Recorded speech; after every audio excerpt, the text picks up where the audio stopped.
very good morning, everyone. How's everyone? Such a beautiful Saturday morning. And of course, are you ready to hack your brain for maximum performance? You know what? I'm actually a fan of Rian Doris. Okay, I follow him on IG. I follow him on LinkedIn. All right. And of course, once again, very good morning, ladies and gentlemen. My name is Sylvia, and I'll be your MC for today. Hope that everyone's keeping well and staying safe. Now, before we start, we'll actually like to run through a few housekeeping matters with you. All right. Now, this is, of course, to ensure that each and every one of us will enjoy this webinar totally. Now, there you are. We actually have a Q&A button at the bottom of the entire Zoom. All right. All you need to do is to click on it if you wish to participate in any of our Q&A. All right.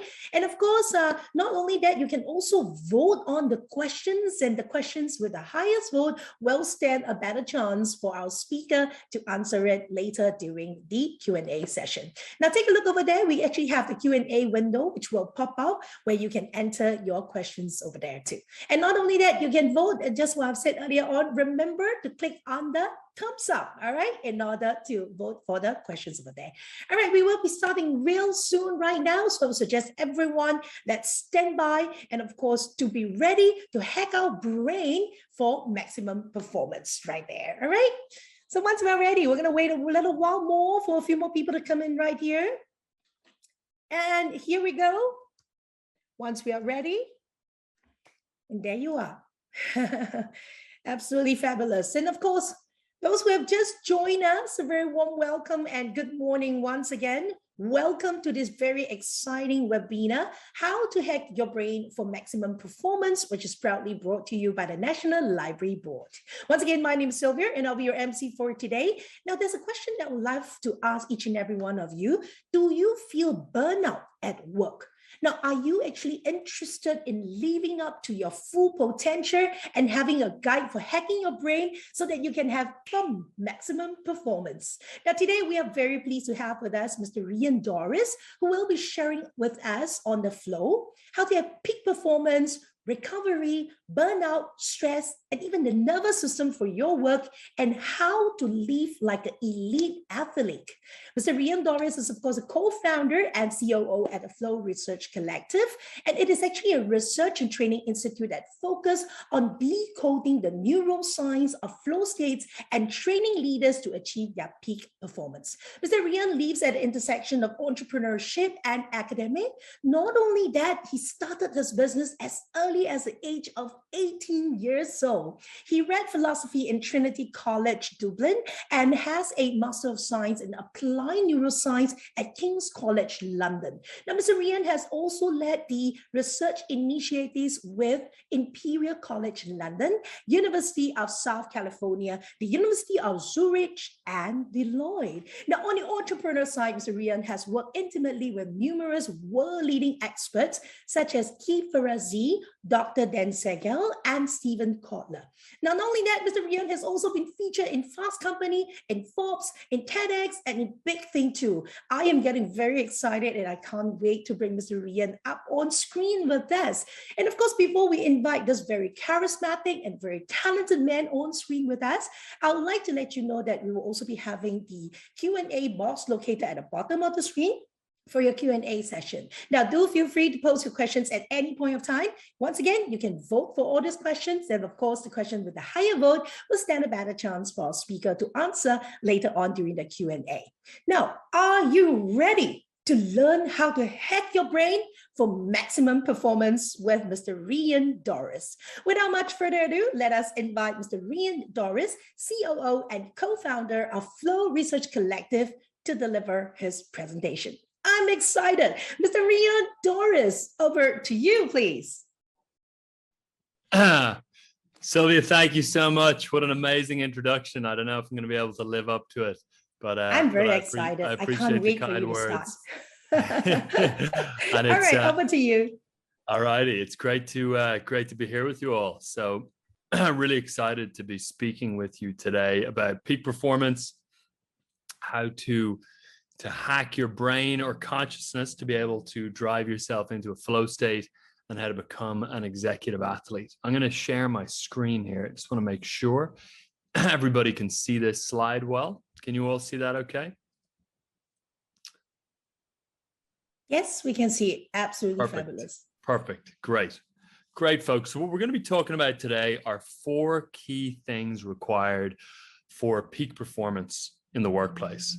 These are tools and strategies that are going to allow you to reduce stress, burnout, and overwhelm, and increase what you're able to accomplish and increase your ability to get into the zone, into a flow state.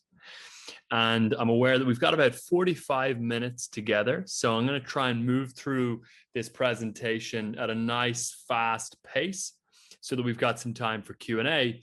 And as we're moving through this, please think up any questions that you have, put them in the chat, as Sylvie was saying, and I'll make sure that I create some time at the end to answer at least a few questions.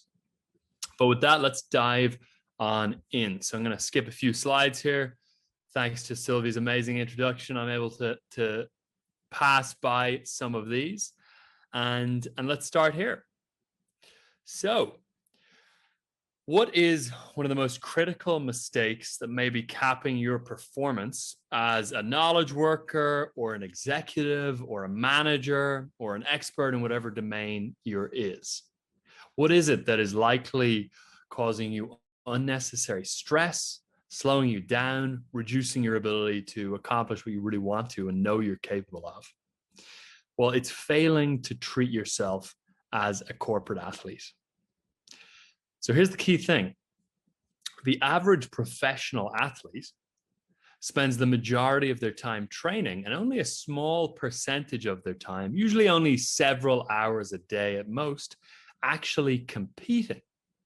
Whereas the typical executive, leader, manager, knowledge worker, in other words, all of us on the call here, as a general rule, tend to devote very, very little time to training, yet we're expected to perform on demand for 10, 12, 14 hours a day, sometimes much more than that.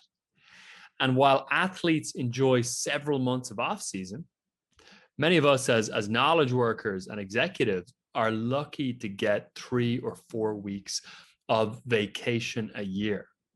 And while the career of the average professional athlete spans only about 7 years, the average knowledge worker can expect to work 40 to 50 years. And this is a real problem. The failure of executives, entrepreneurs, knowledge workers, leaders, all of us on the call to train and recover properly tends to massively limit our performance and our ability to get into a peak state of performance. Now, the most elite performers on the planet, the best leaders, all tend to treat themselves as what we call corporate or executive athletes. And that's because they understand one crucial thing, which is what we're going to be breaking out in more detail on today. And that crucial understanding is that the number of hours in a day is fixed, but the quantity and the quality of energy that we have available is variable. And that means that energy is the lever point for performance. Elite performance is grounded in the skillful management and mobilization of energy. And we're going to be diving into practical steps based on this insight throughout the course of today and really making sure that you're clear on what that means.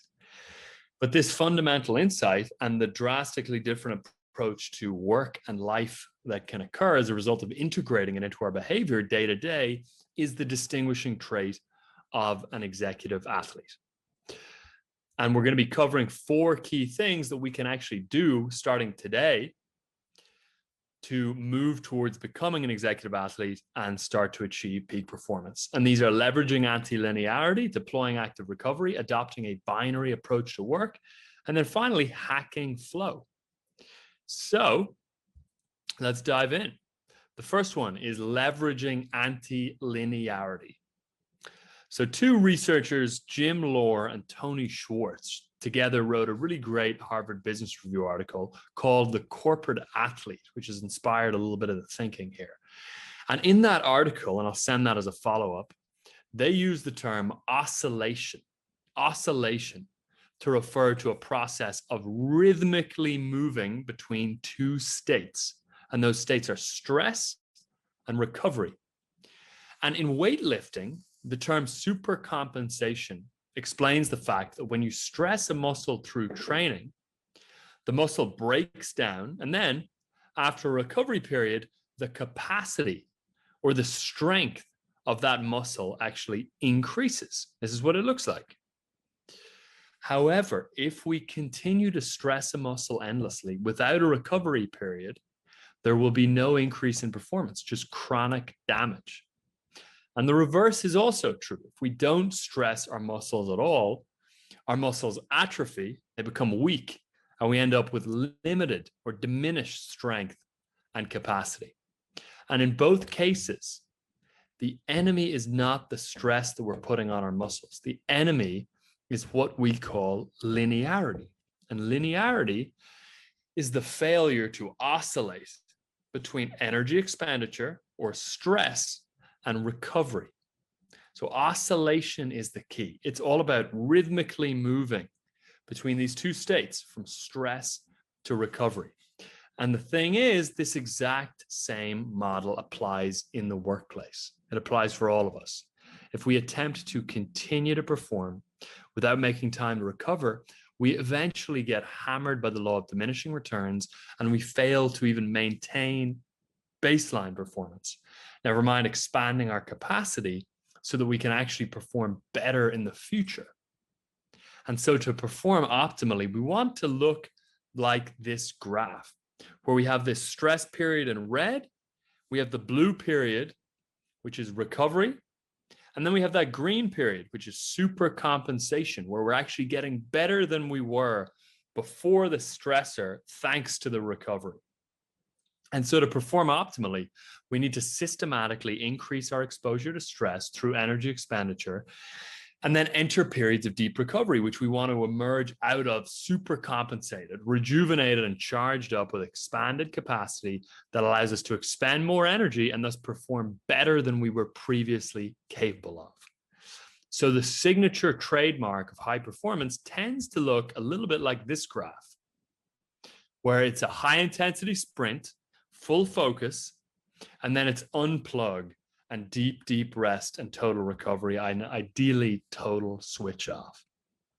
And then the next time we come back to push, we can move even faster and go even farther than before. And so this rhythmic movement between energy expenditure on the one side, or stress, and energy renewal or recovery on the other side is one of the key distinguishing traits of all elite performers.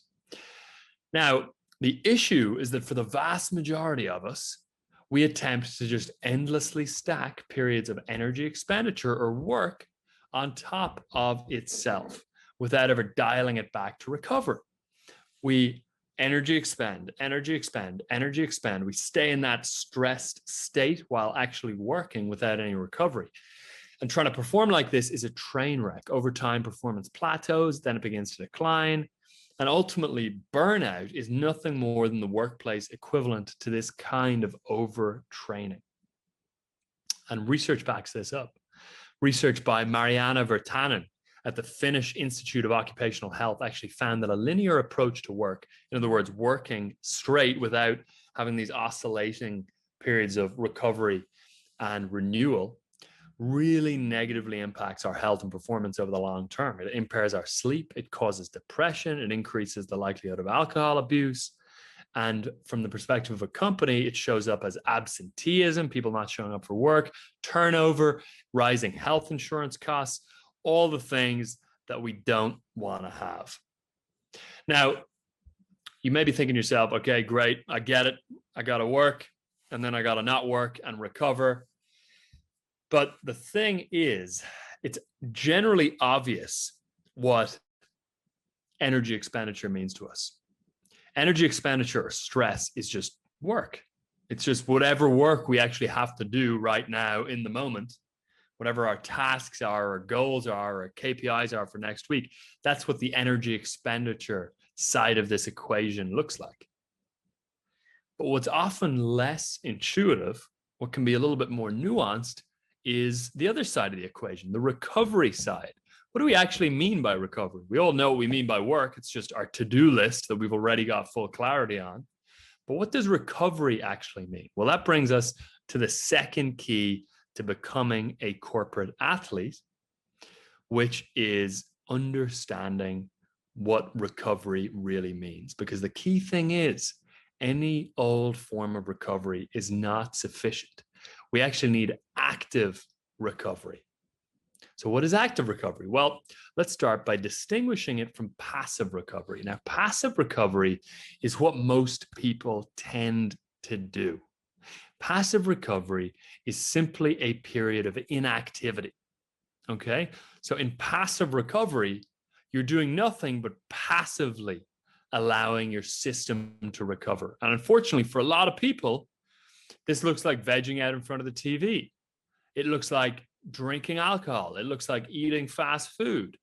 It looks like scrolling through Instagram and Facebook. None of these activities are ideal. And in fact, these kinds of activities can actually further drain the body and mind of life-giving resources. EEG studies, which detect electrical activity in the brain, have actually found that the higher functioning levels of the brain, like the neocortex, which we use for analysis and reasoning, go offline when we zombie out in front of a screen, which is a really common form of passive recovery for people. Meanwhile, the visual cortex, which is the brain's largest cortical tissue, is highly stimulated. And this basically leaves the brain in this kind of limbo state of rest where neurons are still firing, but the mind is not actually engaged. It's taking in a boatload of information, but the information isn't being processed. So we get stuck in this in-between state where we're not fully relaxed and not fully engaged either, which is not optimal. So passive recovery is what most people tend to gravitate towards, and it is not what we want. What we want is called active recovery. And now active recovery involves doing some activity that actively promotes healing and rejuvenation, both mental and physical. And the active component in active recovery accelerates and enhances the recovery process, which does a couple of things. It gets us back to baseline faster than passive recovery. And it actually gets us further past baseline, like we saw in that graphic, where we recover, we get back to normal, but then we also go past where we were before. So it delivers that super compensation effect that we were talking about. And again, this lines up with the research. Research done by two professors at Harvard Business School, Leslie Perlow and Jessica Porter, actually found that when consultants at Boston Consulting Group were forced to take days and evenings fully off for recovery, their productivity and their output increased so much that BCG, Boston Consulting Group, made it a permanent initiative in that department. So I want to get granular and practical for a moment and look at what actually counts as active recovery. What are we actually referring to specifically when it comes to active recovery? Well, for an athlete, it usually means that we're referring to some kind of light exercise that flushes our body free of toxins and activates the healing and growth of the nervous system. But as an executive athlete, as a knowledge worker, as a leader, as a manager, whatever your role is, you generally need to recover mentally and emotionally more than you need to recover physically. And that means that a good active recovery protocol tends to do these two things. Number one is that it changes our state internally. It gives us a mental shift. Number two is that it downregulates and resets the nervous system, which gives us a physiological shift. So this essentially means that it changes what's going on upstairs, gives us a mental shift, changes how we feel psychologically in our mind, and then it changes how we feel in our body. It gives us a physiological shift.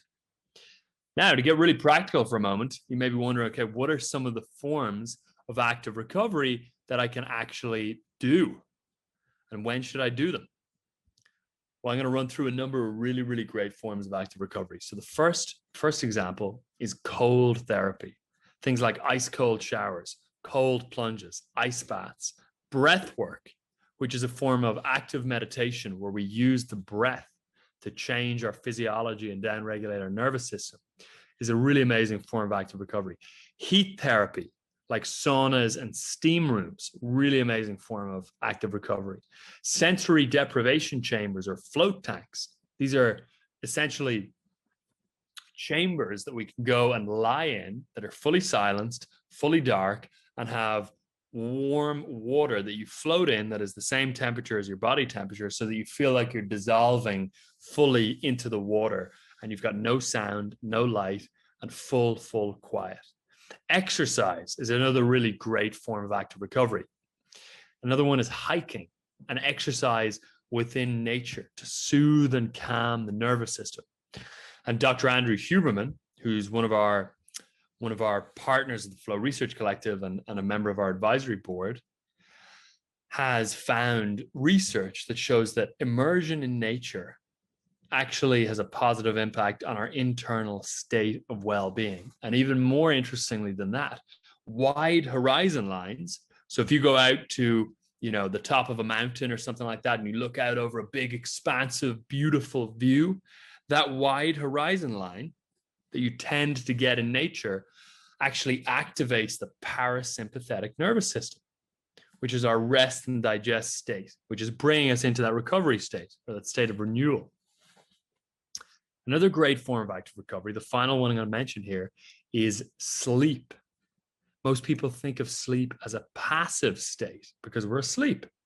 But from a neurophysiological standpoint, sleep is actually a very active state. There's actually a lot going on neurobiologically. We're consolidating information that we've recently acquired. Activation in our amygdala is being reduced. Our muscles are being repaired. A number of things are taking place in sleep. And you can just think about this, in the middle of the day, what would you feel better after? Would you feel better if you had a 15-minute power nap? Or feel better after, scrolling Instagram and Facebook or whatever it is for 10 or 15 minutes? In most cases, it's definitely going to be sleep.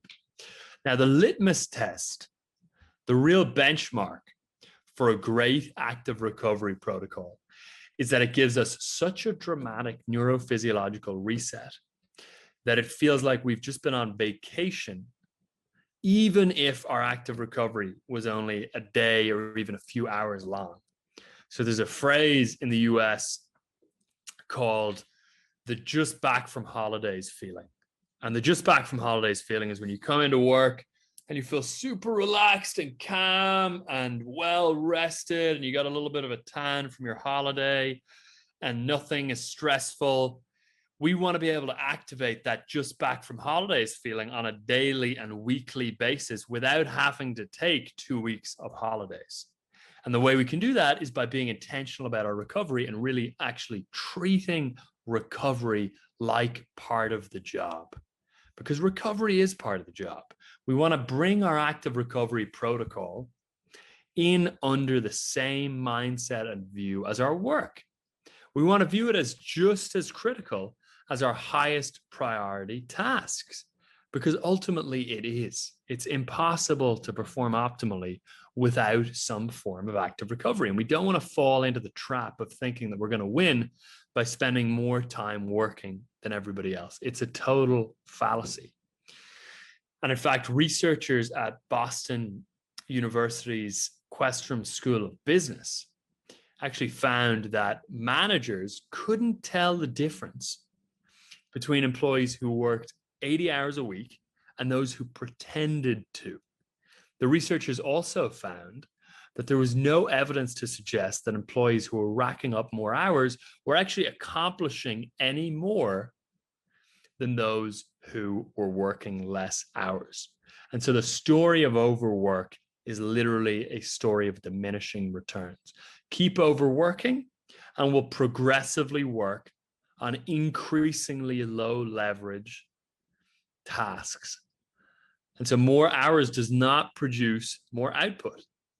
And from a performance and productivity perspective, output, what we're actually accomplishing or producing or creating, is really the only thing that matters. And again, I just want to remind you here, the key tenet of the executive athlete, which is that the number of hours in a day is fixed, but the quantity and the quality of energy available is variable, which means that energy management is our lever point. We can unleash infinitely more energy, but no matter how hard we try, we cannot create more hours. And this brings us to the third point in how to become an executive athlete, and that is to make work binary. The third key to becoming a corporate athlete is to make work binary. So let me explain what I mean by that. So when it comes to peak performance, there's a good chance that you have been misguided. You've probably been told to do more faster, that the key to elite performance is about being able to fit more tasks into your day. But that doesn't work. It causes busyness rather than progress. It causes activity, but not accomplishment. And the result is distraction, overwhelm, angst, reaching the end of a workday feeling drained, looking back on what we've accomplished and realizing that we really only did a couple of hours of real work, with the rest just being low value distraction, reactive work that fractures our attention and saps our energy, whether it's responding to emails that don't really make a difference, unnecessary meetings, frustrating issues with colleagues. I'm sure you know what this scenario feels like. And it's just a terrible feeling, wasting away hours of our day on low value activities that do not really move us forward. So we want to avoid having our lives get swallowed like this. And the way that we do that is by making our work binary.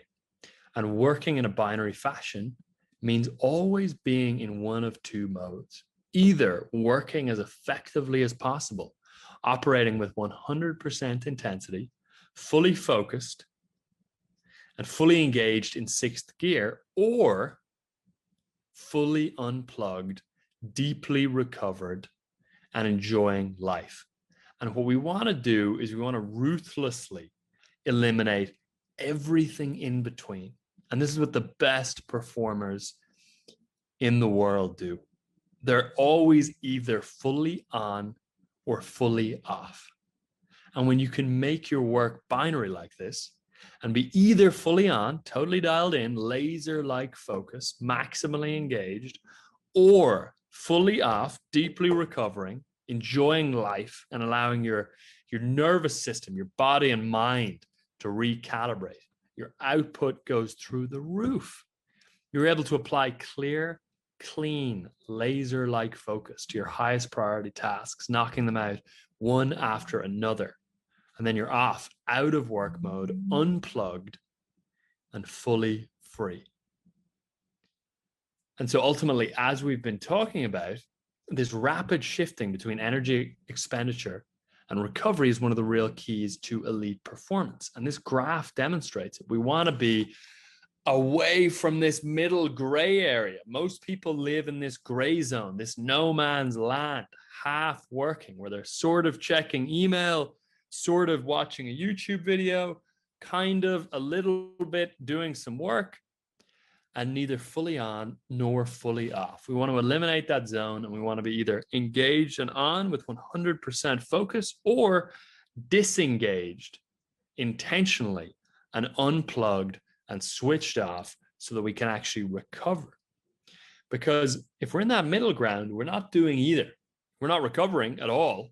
We're still in a state of stress, but we're not actually producing either. So we get the worst of both worlds, rather than the productivity that comes with recovery is the fact that you are renewing yourself so that when you come back to engage, you're going to be able to do so at a higher level.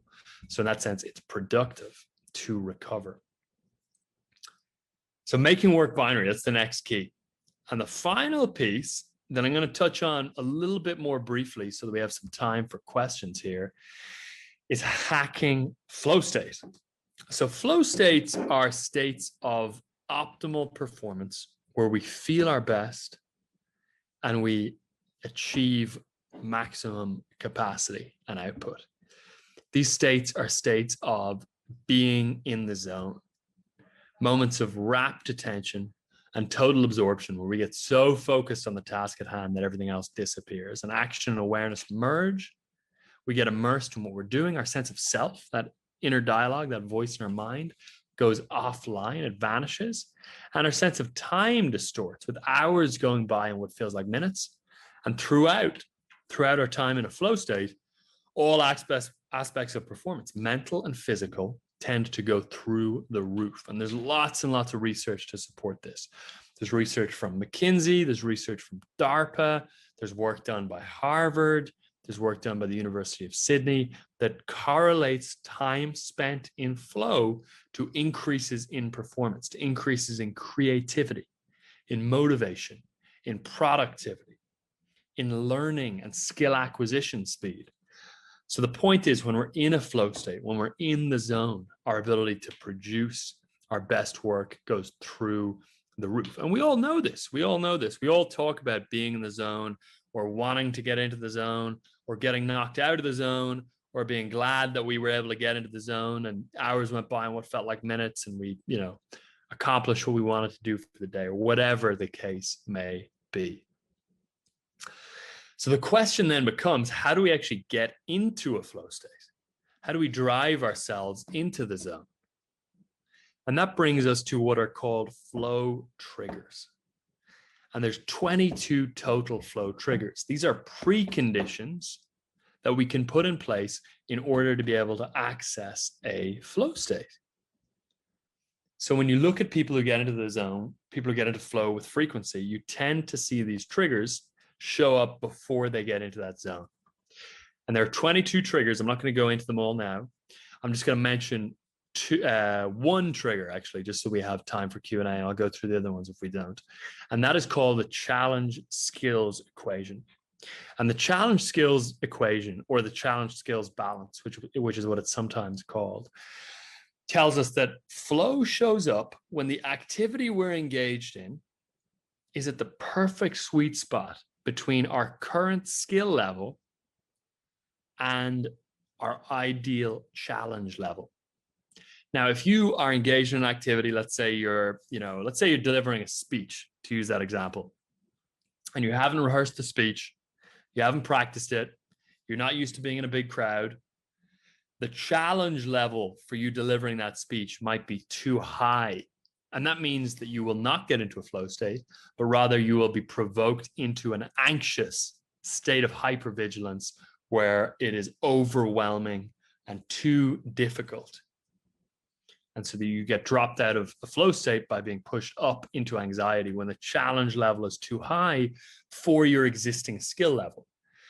Now, the other end of the spectrum, you may have a super experienced speaker, and maybe they're giving a speech that they've given, hundreds of times, and they're doing so to an audience of 3 people. In that case, the challenge level may be too low relative to their skill set, and they may actually end up bored and understimulated and not get into a flow state because of being understimulated. But the sweet spot for flow happens when our skill level is just slightly below the challenge level of the activity. So when we're engaged in an activity that's just slightly pushing us beyond our comfort zone, that is where we tend to find flow.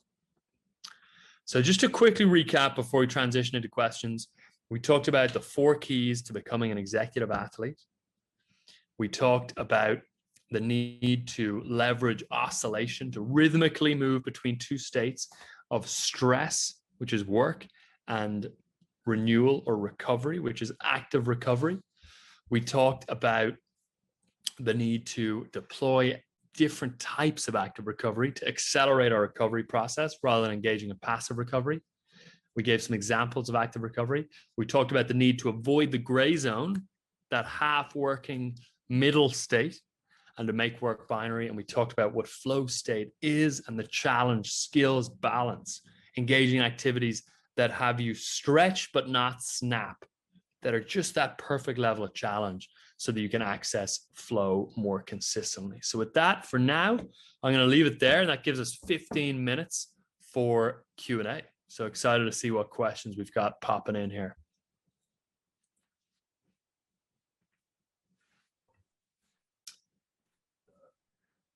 All righty. Let's see.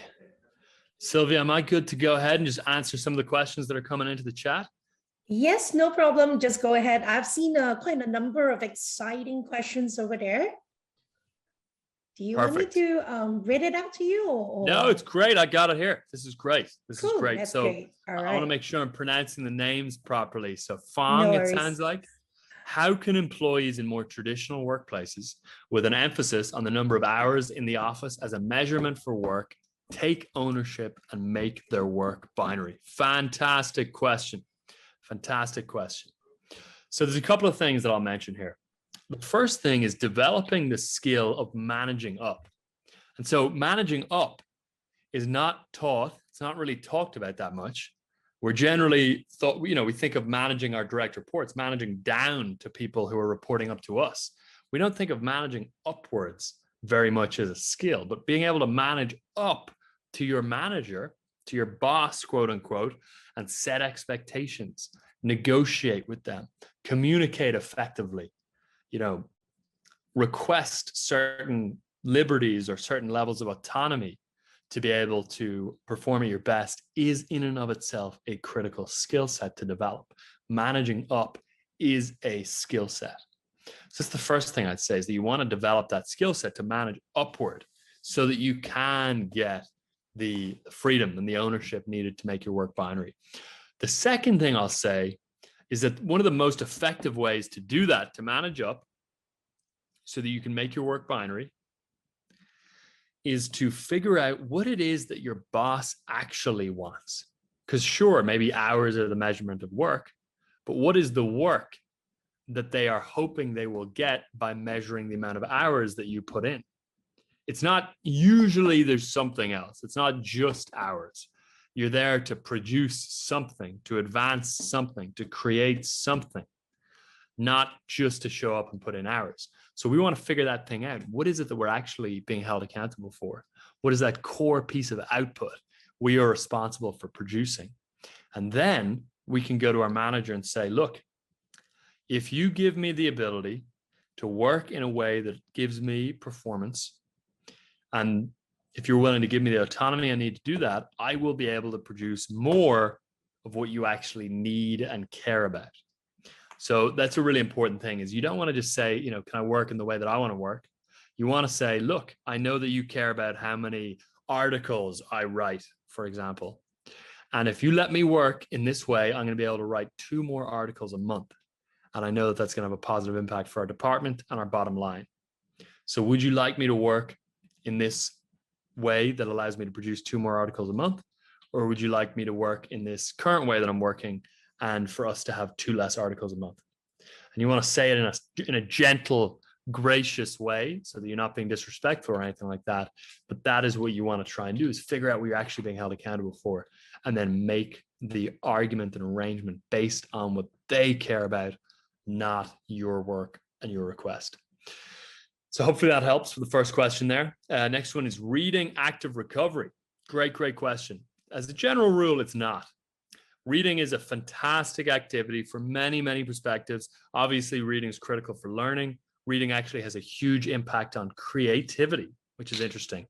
So reading actually boosts our creativity level, but it is not necessarily active recovery, because we're not really getting that shift from a sympathetic nervous system state where we're more aroused and stressed into a parasympathetic nervous system state with reading. Maybe you do reading while you're in the sauna. Maybe you do reading after you've taken a nap or before you take a nap.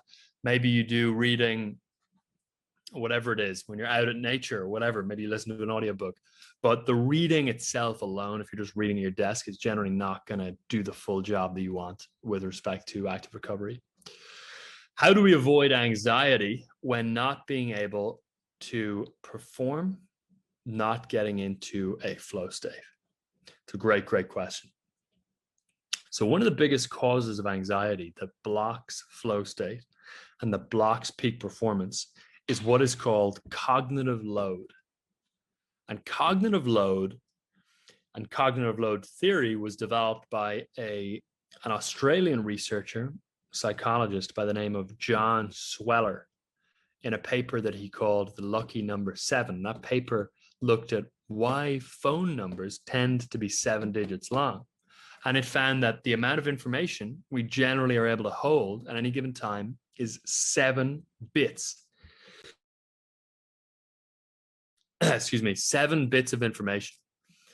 And the reason we can only generally hold 7 bits of information in mind is because of cognitive load. And cognitive load refers to the amount of information that we're trying to hold in mind at any given time. You can think of it kind of like computer RAM.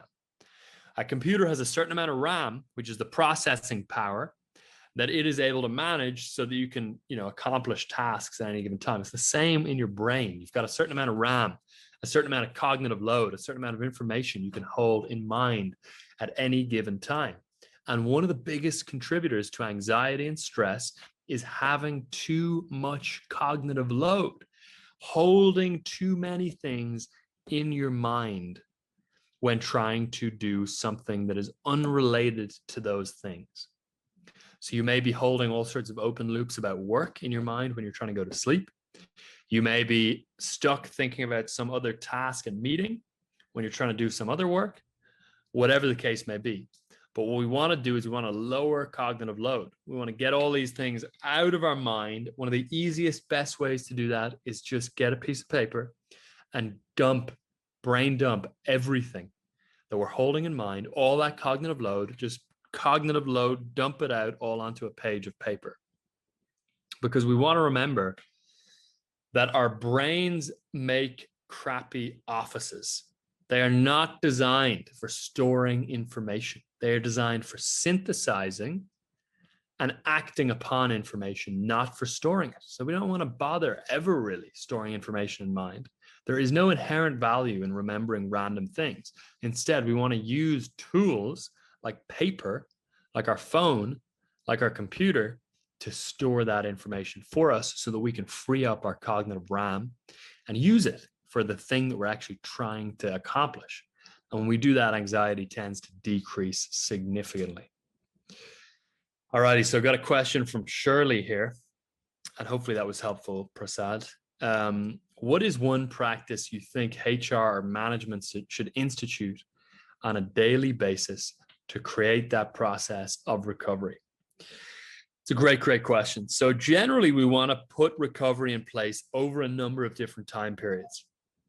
We want to have active recovery happen from a yearly basis all the way down to an hourly basis.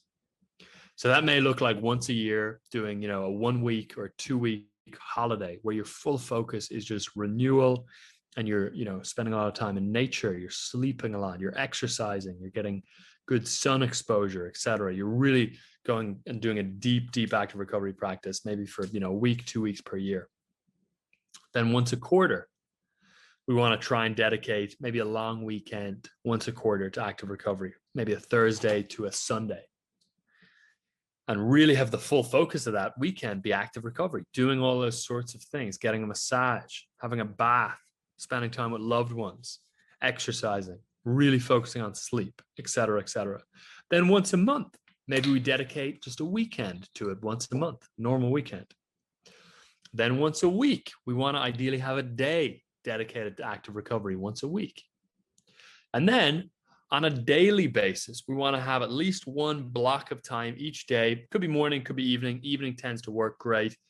We want to have that time daily of about an hour dedicated to active recovery. And then we want to have time dedicated within the day to active recovery. This may be 5 minutes in between tasks. It may be a 15-minute stretching routine at lunchtime. It may be a 1 minute closing of your eyes and set of breathing exercises. But one of the things that HR can do on a daily basis is to institute those micro bursts of active recovery within the day.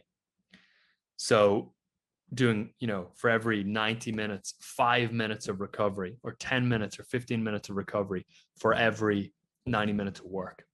And HR can institute that. And it can also, more importantly, actually make that be seen as a positive thing by praising it, because of the fact that the research shows that the team's going to perform better if we recover like this, rather than critiquing it or viewing it as a negative thing. We want to praise it. We want to view it as great for someone to take 10 minutes away from their desk and go for a walk, because what's going to happen is for the 90 minutes afterwards that they're sitting at their desk, they're going to get, 3, 4, 5, 10 times more done than if they just stayed at their desk, at the slow pace the whole way through. And yes, massage is active recovery EG for sure. So again, the way that we know if something is active recovery or not is whether or not it gives us a shift from the sympathetic to the parasympathetic nervous system. So from a fight or flight state where we're engaged, we're focused, we're alert, into a calm, relaxed, rest and digest state where we're focused on recovery. That's the crucial shift that has to happen from sympathetic to parasympathetic. And if the exercise or activity causes that shift to take place, and to take place quickly, and to take place significantly, then we would call it active recovery as a general rule. Power nap, 100% amazing form. Can be a little bit like drinking caffeine before bed, so you got to be careful about that. And yes, active recovery is it's just not thinking. It's not. I would say it's not just not thinking, because just not thinking again does not necessarily give you that physiological shift. If you go into a sauna and then you have an ice bath and then you get a massage, you're going to feel dramatically different than if you spend the same amount of time trying to not think. You want the physical component to be in place, not just cognitive. It needs to be bottom up and top down for active recovery really to be effective. So is flow just a paraphrasing of the zone of proximal development? It's interesting. So the challenge skills balance that I mentioned is not flow. That is not flow. That is a trigger for flow. And the zone of proximal development shows that when that level of challenge is in place, we tend to be able to access flow more frequently and reliably, because the challenge skills balance, which is similar to the zone of proximal development, drives us into flow. And when we're in flow, we perform better, which causes accelerated development in a number of different ways. Can I share more about making work binary? Is there an example or a practice you do personally? Yes, I'm going to give you all, because we just have a minute left, I'm going to give you an unbelievably simple tool for making work binary, and that is to have your phone completely off when you are working on something, and to make your browser full screen and with only the tab open that you are working on. So your phone is off, you got headphones in so no one around you can disrupt you. You got one tab open, or whatever the tabs you're only working on, and you singularly focus on that until you're done, and then you finish the task or finish the amount of the task you're doing, and then you separately switch to another activity, rather than kind of bit of checking the phone, bit of computer, bit of talking to a colleague, maybe get a snack. We switch on and then we switch off in a binary fashion like that. So I got a minute left before this hard out. It was amazing to be with you all. Thank you so much for listening. I appreciate it a ton. Thank you for the time. And I really hope this was useful to all of you. So wishing you all the best with your peak performance and with getting into flow as consistently as possible. Thank you so much. And of course, that will be Mr. Rian Doris. I have learned absolutely a lot over here, right? I hope you guys have enjoyed as much so that we'll be able to hack our brain and be having a maximum performance. All right. Now, coming up next, thank you very much for your questions once again. Now, I believe that you agree with me, right? That this is actually very great. And before we come to the end of the webinar, we'll like to take this opportunity once again to thank our speaker, Mr. Rian Doris, for his very, very insightful sharing right there. And of course, next